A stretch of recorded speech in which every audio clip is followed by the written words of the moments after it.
এক ধরনের একটা গ্যাপ সবার সাথে কিন্তু সরকারের হয়ে আছে যে শুধুমাত্র জুলাই ফাউন্ডেশনই কাজটা করবে।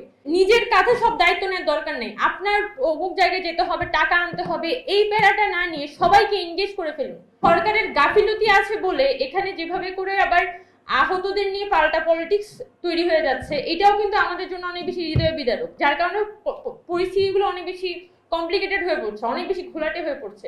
সরকার যদি বা জুলাই ফাউন্ডেশন যদি মনে করে যে এটা শুধুমাত্র তার একার দায়িত্ব বা তাকে হচ্ছে মানে টাকা জোগাড় করে এনে হচ্ছে মানুষকে সেবা মানে পুনর্বাসন করতে হবে, বিষয়টা এরকম না, বিষয়টা এরকম হওয়ার দরকার নেই। অনেক মানুষ আছে, অনেক ফাউন্ডেশন আছে, অনেক অনেক কি বলা যায় এনজিওস আছে যারা কিন্তু চায় আহতদের পাশে দাঁড়াতে, এই নিহত পরিবারগুলোর পাশে দাঁড়াতে। কিন্তু এক ধরনের একটা গ্যাপ সবার সাথে কিন্তু সরকারের হয়ে আছে যে শুধুমাত্র জুলাই ফাউন্ডেশনই কাজটা করবে এবং শুধুমাত্র একটা অর্গানাইজেশনই কাজটা করবে। কিন্তু এই আগস্ট মাসে যখন আমরা দেখেছি, যখন আসলে আগস্ট মাসে মানে গভর্নমেন্ট ফর্ম হওয়ার পরে, তখন তো একটা খুবই আনস্টেবল সিচুয়েশন।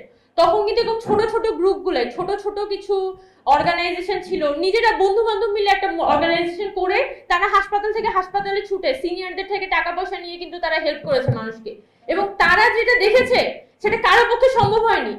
এবং আমি অনেক মানুষকে চিনি যে 18 জুলাই থেকে রাস্তায় লাশ পড়ে আছে, লাশ টেনে নিয়ে তারা হাসপাতালে নিয়ে গেছে, এবং অনেক ঘটনা, অনেক অজানা ঘটনা কিন্তু এই ছোট ছোট ভলেন্টিয়ার অর্গানাইজেশন গুলোর কাছে আছে, যাদের কোনো অ্যাক্সেস আসলে সরকারের কাছে নাই।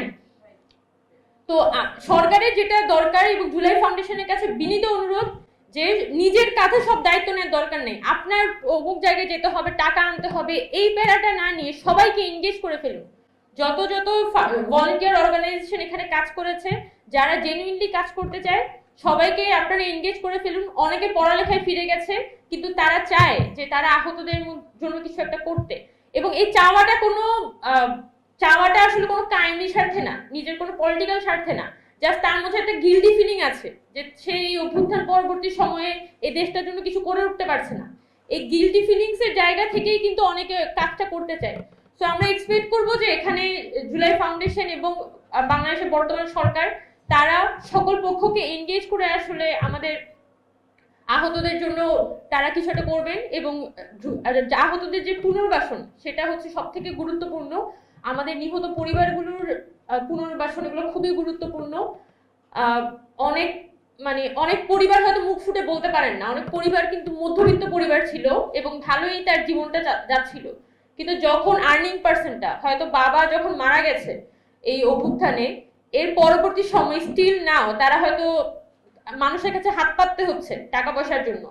মানে এরকম যে একটা হৃদয় বিদারক পরিস্থিতির মধ্যে পরিবারগুলো আছে, সেটা তারা কাউকে মুখ ফুটে বলতে পারছে না। একটা চাকরি লাগবে, হয়তো তার একটা র্যান্ডম চাকরি লাগবে। এই যে এই পরিস্থিতিগুলো সরকারের অনুভব করাটা খুব জরুরি, এবং আমরা আশা করব যে খুব দ্রুত সময়ের মধ্যে তারা আসলে তাদের যাবতীয় আহতদের পুনর্বাসন থেকে শুরু করে লিস্টিং এর কাজ এবং আহতদের যে সেবা সেটা দ্রুততম সময়ের মধ্যে নিশ্চিত করবেন।